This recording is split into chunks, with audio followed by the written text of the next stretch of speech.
안녕하세요. 올해 31살이 된 지극히 평범한 가정의 둘째 딸이에요. 위로는 오빠, 아래로는 여동생이 하나 있습니다.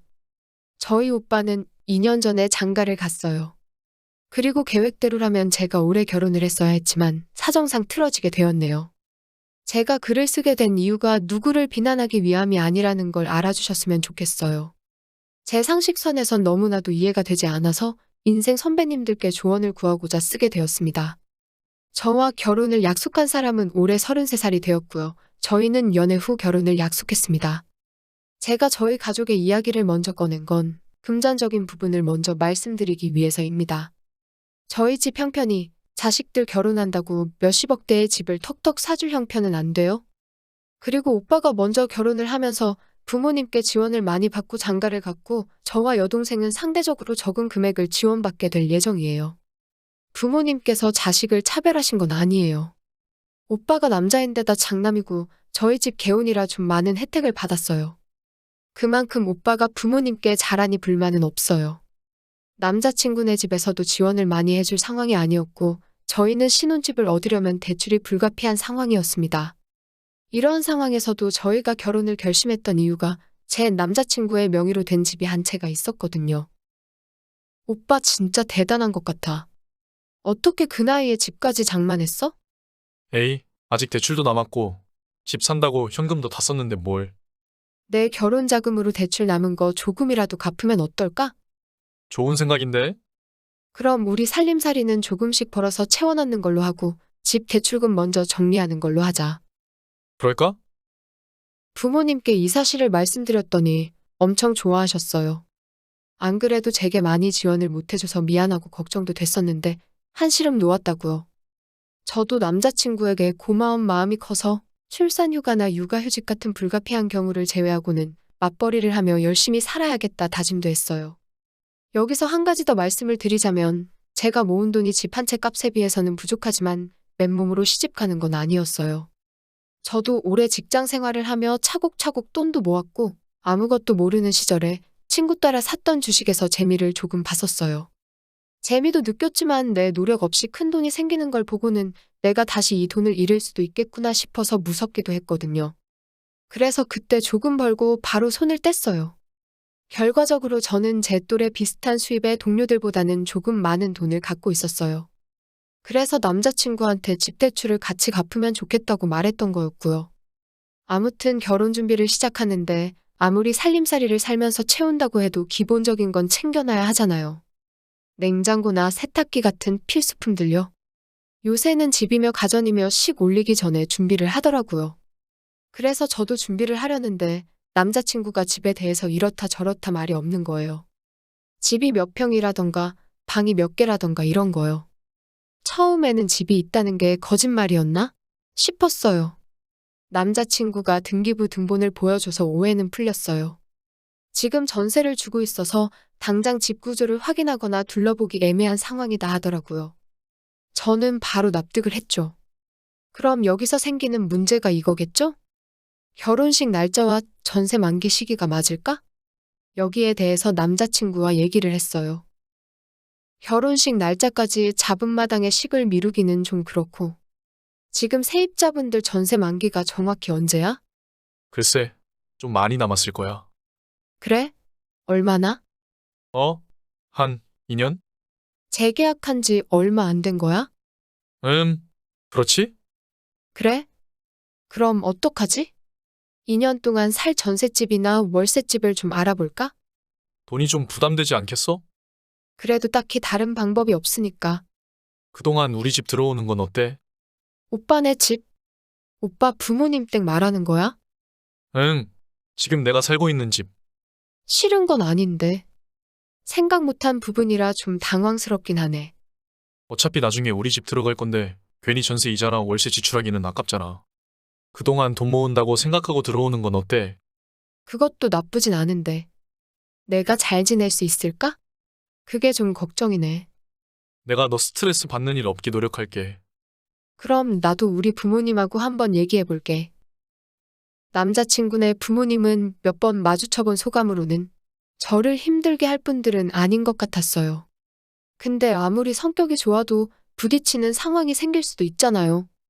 그런 상황에서 남자친구가 중심을 잘 잡아줄지가 걱정이었어요. 그런데 남자친구 말대로 집이 있는 상황에서 잠깐 머무를 공간이 필요한 건데 대출 이자나 월세 같은 건 결국 없어지는 돈이니까 아깝더라고요. 차라리 남자친구에게 처가살이를 하라고 하면 어떨까? 생각도 해봤어요.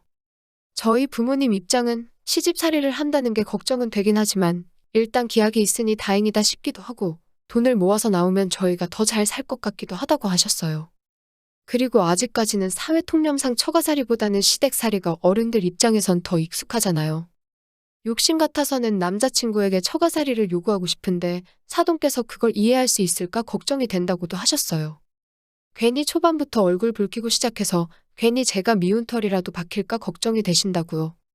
불편함을 감수하고 인연을 지내며 돈을 아끼던지 편하게 지내는 대신에 돈을 많이 쓰던지 둘 중에 하나인 거죠.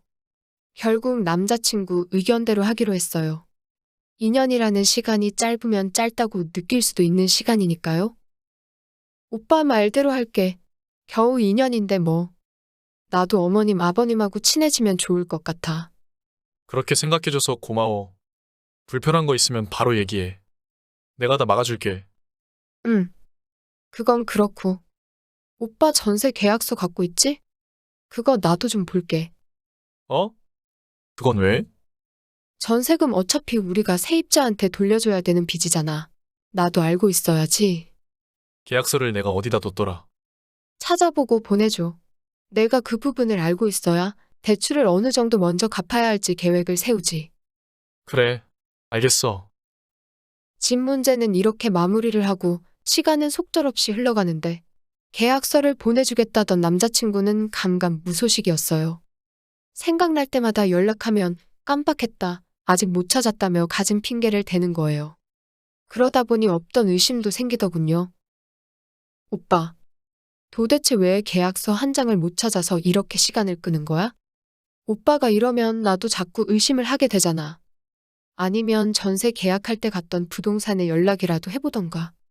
아, 내가 생각해보니까 계약서를 안 썼더라고. 뭐라고? 계약서를 안 썼다는 게 말이 돼? 전세를 동생한테 줬거든. 오빠 동생? 오빠 동생이 그 집에서 살고 있다고. 걔가 결혼을 좀 일찍 했는데 집이 없어서 빌려줬거든. 전세를 준 게 아니라 집을 빌려줬다고? 전세나 마찬가지지.